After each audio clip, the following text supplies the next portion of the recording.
Today I want to share a book with you that has not only table toppers and table runners in it, but also napkins and placemats, so it's sort of an all-in-one book.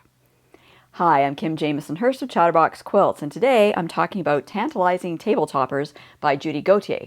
Now, Judy has several other books, usually working with scrap fabrics, and that's what attracted me to this particular book because I really liked her other books about scrap fabric. So let's take a look at Tantalizing Table Toppers. Now, one of the first ones that really caught my eye was this one, which is called Father's Day Dinner. So what's interesting about this is that it's using ties, and I like to go to the thrift stores and buy ties, and then you can open them up and use them, and you'd be surprised at how much fabric is actually in them. So it's really good to take a look at what fabric is in those ties, because I'm trying to get silk typically rather than just a polyester tie. But once you've got some ties, then you can use it to make this Father's Day Dinner table runner. And she does tell you how to open up the ties and cut them up and that type of thing as well. So that's really helpful if you've never worked with them before. Then you have something totally different. This is called Shattered. This is using quarter square triangles and really kind of cool. I can see how you could do lots of different color combinations in this particular table runner, but I just really like the look of it. I just think it's really quite neat, and there's all these angles and everything in it, so it's kind of cool. This is actually based on the Broken Dishes block. It's a traditional quilt block. And Salem, you can see, is helping me here with her tail. In other words, not really. Another one that she has in here is called Hippity Hop to the Candy Shop. This is really pretty as well. You've got some angled strips in there. And the other thing about this book is that the table runners are different lengths and different widths, so you can find something that's going to fit your table in here. I just like this one. Looks nice and bright and fresh and everything. And with all that white space in the background, gives you a great opportunity to do some free motion quilting.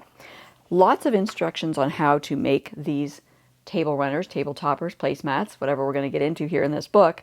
So it's not like she's just, kind of leaving you to figure out some of it on your own. She actually has really good step-by-step instructions.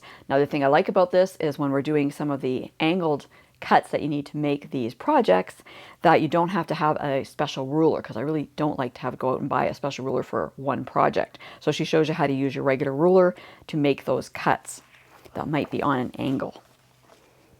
Okay, this is really cute too, this Hexie Star. And this is really cute, this long table runner. Notice the shape of it. Another thing in this book, you have different shapes in them rather than just your typical long rectangles. I thought this was really cute and a great way to use up your scrap fabrics, right? So a lot of these projects you can make from your fabric scraps. You might have to add some, yardage, like the background, for example. But it's always nice to use up some of our scraps, isn't it? All right, here's another one called Country Farmhouse. Red and white and gingham is what she's got in here, as you can see. Another one with the angled edges here, but not really very difficult, these ones that are in the book.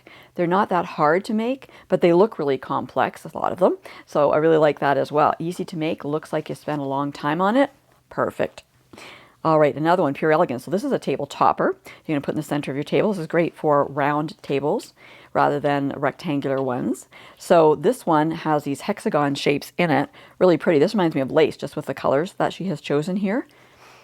But again, she shows you step by step how to make it. And these half rings, again, she's cutting them with your regular ruler. So again, no special ruler needed. Very interesting. And I really like this one here. Okay, so, in our family, we celebrate birthdays. Okay, every time someone has a birthday, it's a big deal. Okay, cake, candles, the whole 9 yards. So this is a little table runner that you could use for happy birthday. I suppose you could use it for other celebrations maybe as well. But it's really cool how they got these little candle blocks, and again, step-by-step instructions on how to make them. I like the addition of the rickrack on this as well. I'm a big rickrack fan. But really cute, and you could certainly use this if you celebrate birthdays like we do in our family many times a year. Another one that she has in here, and I thought this was really interesting too, is the fabric she's using here, and she calls it The Fabric Makes It. So rather than using your traditional cotton fabrics, she's using a textured fabric here. So this is like a minky that has pleats in it, I would say. She calls it ruffled fabric, but it's definitely a minky type of fabric. So that gives a totally different look to this. It almost looks like it's quilted already, actually, where the ruffles are. Really interesting. You can see a close-up of it here as well. So I don't know. I mean, it looks like minky to me. It might not be. It might be a cotton shirred, but whatever it is, it's definitely got texture before you even start putting it into your quilt, into your table runner, I should say, and just gives some other dimension to that project. So something else to think about, like the ties that she used at the beginning, and this type of fabric as well, something else we don't usually use in our projects, and it can add a lot of interest.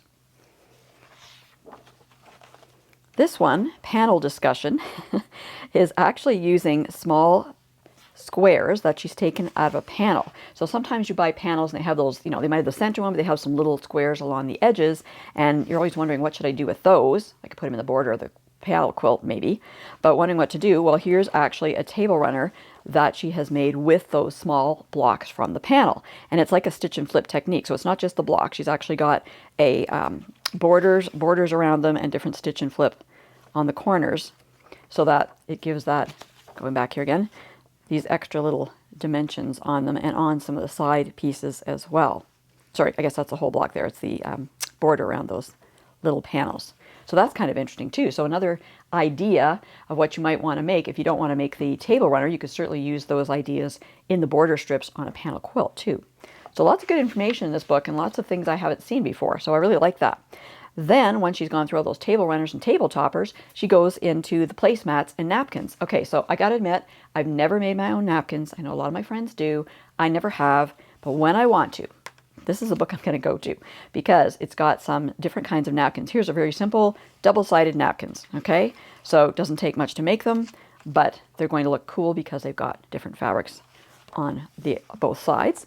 So that's kind of cool. So maybe you could make them, seasonal on one side and, just a regular fabric on the other if you wanted to. There's an idea. Canning jar placemat, very cute, I thought as well.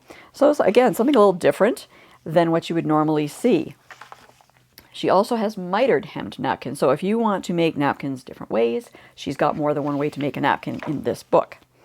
This is also very cute, the scallop placemats. Again, simple design, but very effective. You can see the different colors she's used in here, only 3 fabrics. So she actually shows you how to make these 2 placemats at a time. So that's kind of nice. It's not just one that you've got. You're probably going to want at least 2, probably more than that. But the instructions will show you how to make 2 when you're making that particular one. And then, of course, if you want to make some little, she calls them cocktail napkins. I would probably call them like a cocktail coaster. She has that as well. These are 5.5-inch squares. These are great for making gifts. I mean, all of these placemats and the napkins for sure are really quick to whip up, would make great gifts for people. So that's something that you can consider as well. So if you're looking for some ideas to decorate your table, you're looking for some centerpieces, table runners, table toppers, you want to make some placemats, of course the placemats and the cocktail napkins and regular napkins would be a really nice gift for people as well. Great housewarming gift, right? I would highly recommend Tantalizing Table Toppers by Judy Gauthier. Thanks for watching. If you enjoyed today's video, please give it a thumbs up and be sure to share it with your quilting friends. And remember to subscribe and hit the bell so you'll be notified the next time I release a new video. And before you go, check out these other videos I've included just for you. For more helpful quilting information, please go to my website at www.chatterboxquilts.com. Stay. Sit. Stay. Oh, brat.